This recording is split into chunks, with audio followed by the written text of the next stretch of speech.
Welcome to another episode. And in this episode, I'm going to talk about Microsoft making a push in Japan. Again, they won't give up. This time, they're confident they're going to break through. But I just don't know. The one and only Phil Spencer is hinting that we might be seeing some games coming out of Japan in this week's showcase on the 23rd of July. This Thursday to be exact.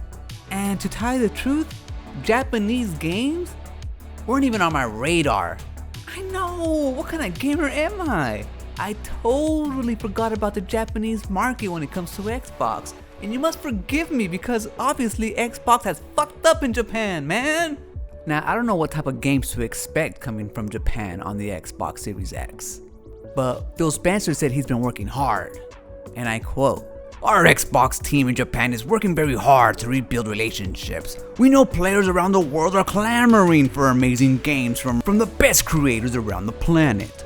We also know many of those are Japanese developers. We want to be a platform of choice for these games. I am proud of our progress over the past 4 or 5 years. At E3, we've had strong presence of Japanese games on our stage. We know we're not a Japanese platform company. We know we must work hard to rebuild a climate of trust with Japanese designers. We believe that will happen over time, continuing to listen to what they need to reach a large audience around the world. I am proud of what we're going to show on July 23rd. I like our roadmap for working directly with Japanese creators to build great Xbox games. You will hear more about that in the future. We know it's virtually important in our strategy to make sure we have compelling Japanese developers, and that they know that Xbox is a platform they can succeed on." Woo-hoo-hoo! And there you have it, ladies and germs. They're gonna be showing some Japanese games on the 23rd. I am proud of what we're going to show on July 23rd. I think that sentence alone hints or confirms that he's gonna show Japanese games. Now, with the original Xbox, they tried, they really did, they gave Japanese developers reign to do what they wanted to do. They were new to the consoles, and Sony had their number. And with the 360, it didn't really get that much better. Even though 360 was the console to have that generation, it wasn't due to the games coming out of Japan because they were few and far between. Xbox popularity rose because of Western games, we know this. But there's no denying that Japanese games are important to each console. The PlayStation is an example of that. And even though the PlayStation 4 biggest games, like The Last of Us, God of War, and Spider-Man came from Western developers, it's the Japanese games that give PlayStation its edge. Now, from what I've read, it only seems like he's trying to partner with Japanese developers instead of buying them. But he was also given the green light to purchase any developers out there if they were the right fit. So not only will Xbox be showing first-party titles at this event, they may also be showing Japanese games that they partnered with.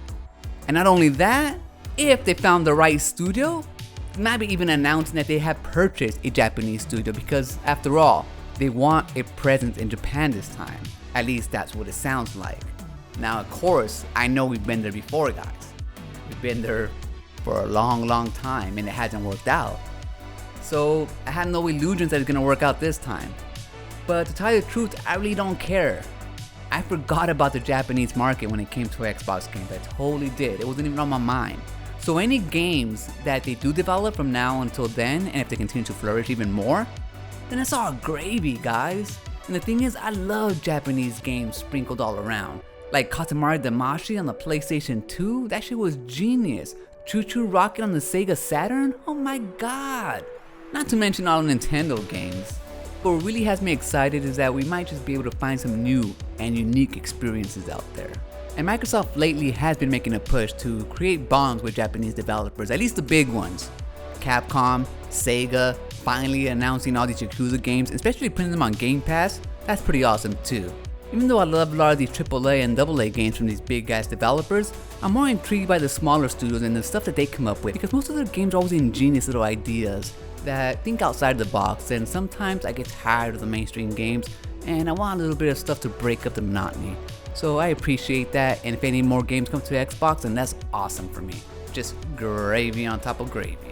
That's gonna do it for this episode, guys. Remember, when shit hits the fan, run. Our team at Xbox Japan is working very... Our Xbox team. That's how he talks. Yeah, that's how he talks.